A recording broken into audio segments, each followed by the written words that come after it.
പാവിത്രത്തിൻ്റെ ഒരു അപ്കമിങ് എപ്പിസോഡിലേക്ക് എല്ലാവർക്കും സ്വാഗതം. വേദയും ദർശനുമായുള്ള വിവാഹത്തെക്കുറിച്ച് സംസാരിക്കുന്നതിന് വേണ്ടി വർഷയുടെ അച്ഛൻ ശങ്കരനാരായണൻ്റെ അടുത്ത് വന്നിട്ട് പറയുന്നുണ്ട്, നമ്മുടെ വേദ അത്ര ചെറിയ പെൺകുട്ടിയൊന്നും അല്ലല്ലോ, അവൾ ഇരിക്കും തോറും പ്രായം കൂടത്തേയുള്ളൂ. അതുകൊണ്ട് എന്തായാലും അവളുടെ ജീവിതത്തിൽ സംഭവിക്കാനുള്ളതെല്ലാം സംഭവിച്ചു, എല്ലാം ഇപ്പോൾ സോൾവ് ആയല്ലോ, പെട്ടെന്ന് നമുക്ക് അവളുടെ വിവാഹം അങ്ങ് നടത്താം. അത് കേട്ട് ശങ്കരനാരായണൻ പറയുന്നുണ്ട്, ഇത്ര പെട്ടെന്ന് നടത്തുക എന്ന് പറയുമ്പോൾ അവളുടെ ജീവിതത്തിൽ സംഭവിച്ചിട്ടുള്ള കാര്യങ്ങളും എല്ലാം അറിയുന്ന ആരെങ്കിലും അവളെ പെട്ടെന്ന് വിവാഹം കഴിക്കാൻ മുന്നോട്ട് വരുമോ? ഇത് കേൾക്കുന്ന വർഷയുടെ അച്ഛൻ പറയുന്നുണ്ട്, അതിന് അവളെ വിവാഹം കഴിക്കാനല്ലേ നമ്മൾ ദർശനുള്ളത്. അവന് പണ്ടേ അങ്ങനെ ആലോചിച്ച് വെച്ചിട്ടുണ്ടായിരുന്നതല്ലേ, ഇപ്പോഴും 100 വട്ടം അവന് സമ്മതമാണ്, നമുക്കതങ്ങ് നടത്താം എന്ന് പറയുമ്പോൾ നമ്മുടെ ശങ്കരനാരായണൻ ഇദ്ദേഹത്തിൻ്റെ മുഖത്തേക്ക് സൂക്ഷിച്ച് നോക്കുക. എന്നിട്ട് പറയുന്നുണ്ട്, അത് നമ്മുടെ വേദ ഇപ്പം ഇങ്ങോട്ട് വന്നതല്ലേ ഉള്ളൂ, അവളുടെ മൈൻഡൊക്കെ ഒന്ന് സെറ്റാവട്ടെ, പെട്ടെന്ന് അവളോട് ഈ ഒരു വിവാഹത്തെക്കുറിച്ച് സംസാരിക്കാൻ പറ്റുമോ? അതിനുള്ളൊരു സിറ്റുവേഷൻ അല്ലല്ലോ ഇത്, എന്തായാലും ആലോചിക്കാം എന്നും പറഞ്ഞുകൊണ്ട് ശങ്കരനാരായണൻ വലിയൊരു ഇൻട്രസ്റ്റ് അതിൽ കൊടുക്കുന്നില്ല. പെട്ടെന്ന് പത്മയോട് പറയുന്നുണ്ട്, പത്മം ഇവർക്ക് ചായയോ കാപ്പിയോ എന്തെങ്കിലുമൊക്കെ കൊടുക്കുക എന്ന് പറഞ്ഞുകൊണ്ട് വേഗം തന്നെ ശങ്കരനാരായണൻ പേപ്പേഴ്സ് നോക്കാൻ വേണ്ടി ഇരിക്കുന്നുണ്ട്. വിക്രമിൻ്റെ വിവാഹാലോചനയ്ക്ക് വേണ്ടി വിക്രമിൻ്റെ ഫോട്ടോയും ജാതകവും എടുത്ത് പുറത്തേക്ക് പോയ നമ്മുടെ മാഷും കമലാമ്മയും വളരെ വിഷമത്തോടെ അകത്തേക്ക് കയറി വരുന്നത് കണ്ടിട്ട് നമ്മുടെ ശ്രീജ ഓടിച്ചെന്ന് ചോദിക്കുന്നുണ്ട്, അമ്മേ പോയ കാര്യം ശരിയായോ? പക്ഷേ നന്ദിനി അടുത്തുള്ളത് കൊണ്ട് തന്നെ കമലാമ്മയ്ക്ക് നടന്ന സംഭവങ്ങളൊന്നും തന്നെ പറയാൻ പറ്റുന്നില്ല. എന്നാൽ നന്ദിനി ഇത് ശ്രദ്ധിക്കുന്നുണ്ട്. കമലാമ്മ നന്ദിനിയൊന്ന് നോക്കിക്കൊണ്ട് ശ്രീജയോട് പതുങ്ങിയ സ്വരത്തിൽ ചോദിക്കുന്നുണ്ട്, ശ്രീജയെ, നന്ദിനി അപ്പുറത്തിരിക്കുന്നു, നിനക്ക് ഇപ്പം തന്നെ ഇതൊക്കെ കേൾക്കണോ? കുറച്ച് കഴിഞ്ഞിട്ട് ഞാൻ വിവരങ്ങളെല്ലാം പറയാം എന്ന് പറഞ്ഞുകൊണ്ട് കമലാമ്മ റൂമിലേക്ക് പോകുന്നുണ്ട്. പെട്ടെന്ന് തന്നെ നന്ദിനി എഴുന്നേറ്റ് വന്നിട്ട് ശ്രീജയോട് ചോദിക്കുന്നുണ്ട്, എന്താ പോയ കാര്യം ശരിയായോ എന്ന് അമ്മ കയറി വന്നപ്പോൾ ശ്രീജേച്ചി ചോദിച്ചത്, എന്തിനു വേണ്ടിയാണ് അവർ പോയതെന്ന് ചോദിക്കുന്നു. അതേസമയം ശ്രീജ പറയുന്നുണ്ട്, അതെ, നിന്നെ അമ്മയോട് ചോദിക്കാമായിരുന്നില്ലേ, അമ്മ ചോദിച്ചാലും നിന്നോട് പറയത്തില്ല. ഇത് കേട്ട് നന്ദിനി പറയുന്നുണ്ട്, അതെന്താ ഞാൻ ചോദിച്ചാൽ എന്നോടൊന്നും പറയാത്തത്? ശ്രീജേച്ചിയോട് പറഞ്ഞിട്ടല്ലേ അമ്മ എല്ലായിടത്തും പോകുന്നത്, അതെന്താ അങ്ങനെയെന്ന് ചോദിക്കുന്നു. അപ്പോൾ ശ്രീജ പറയുന്നുണ്ട്, ഞാൻ അമ്മയുടെ ഇഷ്ടത്തിന് നടക്കുന്നത് കൊണ്ടാണ് അമ്മ എല്ലാ കാര്യങ്ങളും എന്നോട് ഷെയർ ചെയ്യുന്നത്. നീയും അമ്മയുടെ ഇഷ്ടത്തിനനുസരിച്ച് നടക്ക്, അപ്പോൾ നിന്നോടും അമ്മ എല്ലാ കാര്യങ്ങളും പറയും എന്ന് പറയുന്നുണ്ട് ശ്രീജ. കേട്ട് നന്ദിനി പറയുന്നുണ്ട്, അതെന്താ ശ്രീജേച്ചി അങ്ങനെ പറഞ്ഞത്? ഞാൻ എന്താ, എൻ്റെ നടത്തത്തിന് എന്താ ഒരു കുഴപ്പം? ഇനി ഞാൻ കുണുങ്ങി നടക്കണോ, അതോ ലെഫ്റ്റ് ആൻഡ് റൈറ്റ് എന്ന് പറഞ്ഞ് നടക്കണോ? ഏത് വിധത്തിലാണ് നടക്കേണ്ടത് ചേച്ചി പറ എന്ന് പറയുമ്പോൾ ശ്രീജ പറയുന്നുണ്ട്, നന്ദിനി ഞാൻ ഒന്നും പറഞ്ഞില്ല, നീ മാവൊന്ന് കുഴയ്ക്ക്, നീ എങ്ങനെയാന്ന് വെച്ച നടക്ക് എന്ന് പറയുന്നുണ്ട് നന്ദിനിയുടെ അടുത്ത്. വേദ റൂമിൽ തനിയെ ഇരിക്കുന്നത് കണ്ട് മുത്തശ്ശി റൂമിലേക്ക് വന്നിട്ട് പറയുന്നുണ്ട്, വേദ, എനിക്ക് നിന്നോടൊരു കാര്യം പറയാനുണ്ട്. നീ ഈ വീട്ടിലേക്ക് തിരിച്ചു വന്നതിന് ശേഷം ഈ വീട്ടിലുള്ള സംസാരങ്ങളെല്ലാം നീ അറിയുന്നുണ്ടോ? ഇത് കേട്ട് വേദ ചോദിക്കുന്നുണ്ട്, എന്താ മുത്തശ്ശി കാര്യം? അല്ല, വർഷയുടെ അച്ഛൻ നീ വന്നതിന് ശേഷം എപ്പോഴും ഈ വീട്ടിലേക്ക് വരുന്നുണ്ട്, അതെന്തിനാണെന്ന് അറിയാവോ? വേദയും നീയും ദർശനുമായുള്ള വിവാഹത്തെക്കുറിച്ച് സംസാരിക്കുന്നതിന് വേണ്ടിയാണ്. അതിനെക്കുറിച്ച് ഇവിടെ എല്ലാവരും ആലോചന തുടങ്ങിയിട്ടുണ്ട്. പക്ഷേ എനിക്കൊരു കാര്യം അറിയണം, നീ വിക്രമുമായുള്ള ജീവിതം അവസാനിപ്പിച്ചിട്ടാണോ തിരിച്ച് ഈ വീട്ടിലേക്ക് വന്നിരിക്കുന്നത്? അങ്ങനെയാണോ അല്ലയോ എന്നുള്ളത് എനിക്കറിയണം. അതിന് ശേഷം വേണം തീരുമാനം എടുക്കാൻ വേണ്ടി. നമ്മുടെ ദർശൻ നല്ലൊരു പയ്യനാ, എൻ്റെ മകനായി അവൻ ജനിച്ചില്ലല്ലോ എന്ന് ഞാൻ ഒരുപാട് ചിന്തിച്ചിട്ടുണ്ട്. അത്ര നല്ല പയ്യനവൻ, അവന് നിന്നെ ഒരുപാട് ഇഷ്ടമാണ്.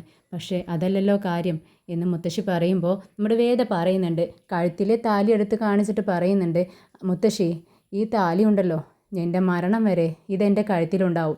എന്നും ഞാൻ വിക്രമിൻ്റെ ഭാര്യയായിരിക്കും. ഒരാളുടെ താലി കഴുത്തിലിട്ട് കൊണ്ട് വേറൊരാളെ വിവാഹം കഴിക്കാൻ പറ്റുമോ? മുത്തശ്ശി തന്നെ പറയാം എന്ന് പറയുമ്പോൾ മുത്തശ്ശി പെട്ടെന്ന് ഇരുന്ന സ്ഥലത്ത് നിന്നും എഴുന്നേറ്റിട്ട് പറയുന്നുണ്ട്, അതെ എൻ്റെ പൊന്നു മോളെ, ഈ ഒരു വാക്കാണ് എനിക്ക് കേൾക്കേണ്ടത്.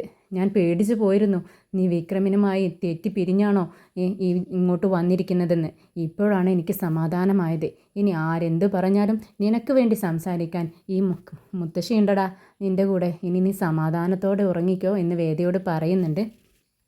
രാത്രി കമലാമ്മയും നന്ദിനിയും കൂടി സംസാരിച്ചു കൊണ്ടിരിക്കുന്ന സമയത്ത് അങ്ങോട്ടേക്ക് വിക്രം അമ്മേ വിശന്നിട്ട് വയ്യ ചോറ് വിളമ്പ് എന്ന് പറഞ്ഞുകൊണ്ട് കയറി വരുന്നുണ്ട്. അതിനെന്താ മോനെ നീ കൈ കഴുകിയിരിക്കുക, അമ്മ തന്നെ നിനക്ക് ചോറ് വാരിത്തരാമേടാ എന്ന് പറയുന്നുണ്ട്.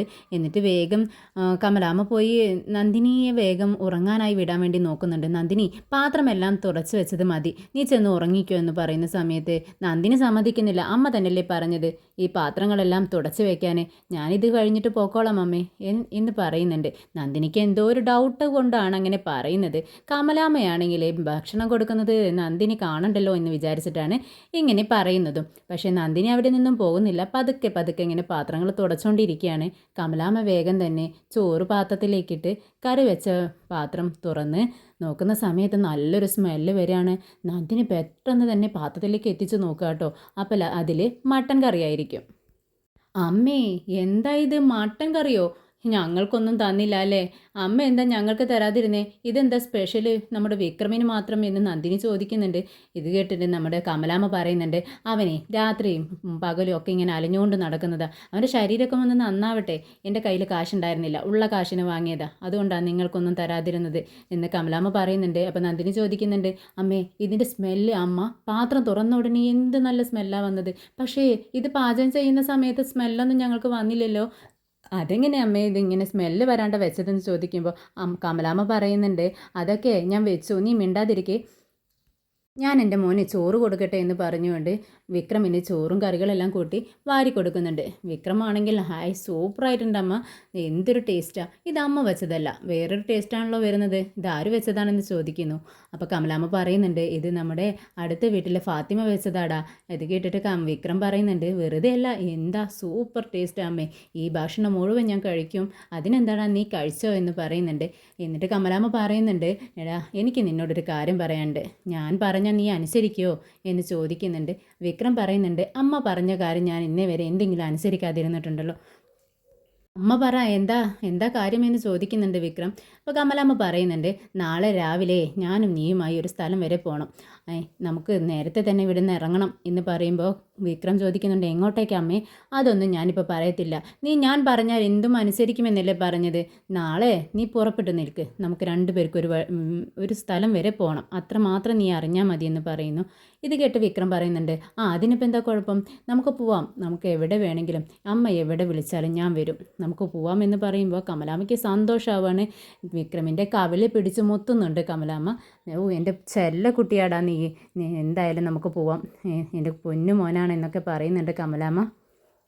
എന്നാൽ ഇതെല്ലാം കണ്ടും കേട്ടും നമ്മുടെ നന്ദിനി അപ്പുറത്ത് നിൽക്കുന്നുണ്ട്.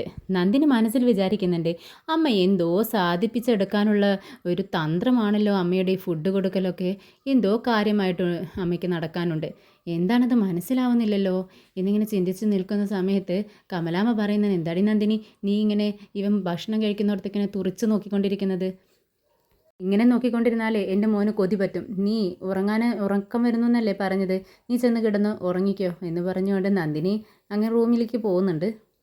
രാവിലെ വിക്രം ഡ്രസ്സൊക്കെ മാറ്റി അമ്മയുടെ അടുത്തേക്ക് വരുന്നുണ്ട്. കമലാമ്മ പറയുന്നുണ്ട്, നിൻ്റെ ഡ്രസ്സൊക്കെ മാറ്റി കഴിഞ്ഞോ, ഇനി ഒരു സ്പ്രേ ഒക്കെ അടിച്ച് നല്ല സുന്ദരനാവടാ നീ എന്ന് പറയുന്നുണ്ട്. ഇത് കേട്ടിട്ട് വിനയൻ ചിരിക്കുന്നുണ്ട് കേട്ടോ. അപ്പോൾ കമലാമ്മ പറയുന്നുണ്ട്, വിനയ നീ എന്താടാ ചിരിക്കുന്നത്, ഒരു സ്പ്രേ എടുത്തോണ്ട് വാടാ എന്ന് പറയുന്നുണ്ട്. അതിനെന്താമ്മേ എന്നും പറഞ്ഞുകൊണ്ട് ചാടി തുള്ളി പോകുന്നുണ്ട് വിനയൻ. ഒരു സ്പ്രേ കുപ്പി എടുത്ത് വന്നിട്ട് വിക്രമിൻ്റെ അടുത്ത് തലങ്ങും വിലങ്ങും അടിച്ചു കൊടുക്കുന്നുണ്ട്.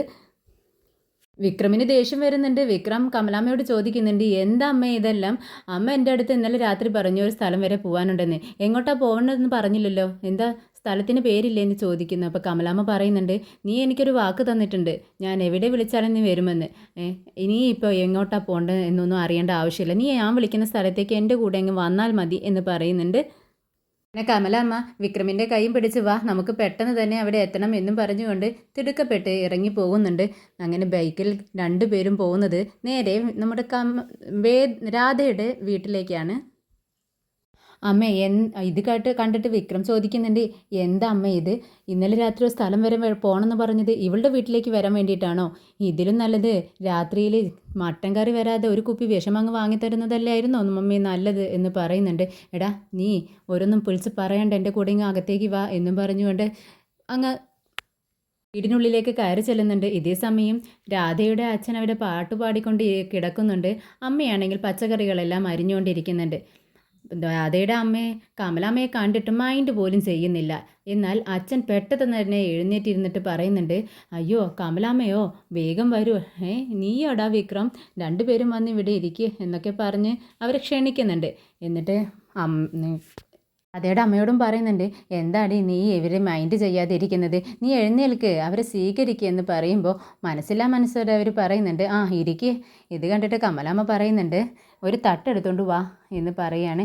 അങ്ങനെ രാധയുടെ അച്ഛൻ പോയി ഒരു തട്ടെല്ലാം എടുത്തുകൊണ്ട് വരുന്നുണ്ട്. ഇത് കാണുന്ന നമ്മുടെ രാധയുടെ അമ്മ പറയുന്നുണ്ട്, നിങ്ങൾ എന്തിനാ വന്നിരിക്കുന്നത് എന്നൊക്കെ എനിക്ക് മനസ്സിലാവുന്നുണ്ട്, പക്ഷേ എനിക്കതിലൊട്ടും താല്പര്യമില്ലാത്ത രീതിയാണെന്നും പറഞ്ഞുകൊണ്ട് നിൽക്കുവാണ്. മൈൻഡ് ചെയ്യുന്ന അവരുടെ മുഖത്തേക്ക് പോലും അവർ നോക്കുന്നില്ല. പെട്ടെന്ന് കമലാമ്മ എഴുന്നേറ്റ് നിന്നിട്ട് പറയുന്നുണ്ട്, അത് നിങ്ങൾ എന്തിനാണ് എന്നോട് ദേഷ്യം കാണിക്കുന്നത് എനിക്ക് അറിയില്ല, പക്ഷെ ഞാനിപ്പോൾ വന്നത് ഒരു കാര്യം നിങ്ങളോട് പറയാൻ വേണ്ടിയിട്ടായിരുന്നു. കുറേ കാലമായില്ലേ നമ്മുടെ രാധ വിക്രമിനെ മാത്രമേ വിവാഹം കഴിക്കത്തുള്ളൂ, അവന് ഒരുപാട് ഇഷ്ടമാണെന്ന് പറഞ്ഞ് അവൻ്റെ പിറകെ നടക്കുന്നു. ഇന്ന് വരെയും അവൾ അങ്ങനെ തന്നെയാണ് പറഞ്ഞുകൊണ്ടിരിക്കുന്നത്.